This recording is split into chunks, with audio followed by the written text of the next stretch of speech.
Io e i miei collaboratori non è che siamo contenti di lavorare come dei muli per poi uscire e vedere che le persone, non voglio neanche dire bevono lo spritz che non mi interessa, ma non hanno neanche lontanamente l'idea, o quasi lontanamente l'idea di quale sia lo sforzo che si sta facendo adesso negli ospedali, che è, direi, del tutto sovrapponibile ormai a quello che si faceva alcuni mesi fa. Pochi mesi di tregua, ma da 15 giorni sono tornati in prima linea medici, infermieri e operatori del reparto di fisiopatologia respiratoria dell'ospedale di Padova. Il reparto è pieno, 18 i letti sempre occupati con un ricambio quotidiano. 2-3 persone escono, 2-3 entrano al loro posto.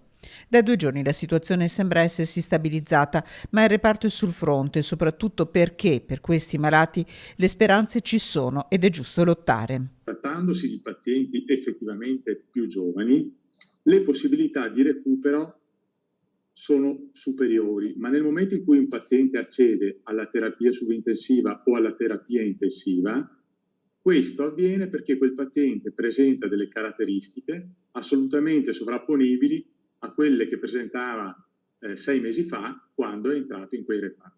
Pazienti tra i 55 e i 65 anni che questo reparto di eccellenza cura con strumentazioni d'avanguardia come questa che in primavera non era stata utilizzata. Su casi molto selezionati stiamo attuando una tecnica, diciamo così, di circolazione extracorporea che è mirata al fatto di rimuovere dalla circolazione, dal sangue dei pazienti, alcune sostanze, alcuni si chiamano mediatori, che sono direttamente coinvolti nel sostenere l'infiammazione, la grave infiammazione che caratterizza i casi più acuti di polmonite da Covid. Ore e ore, con passione, in corsia, Andrea Vianello e le persone che lavorano con lui ce la stanno mettendo tutta. Adesso tocca a noi.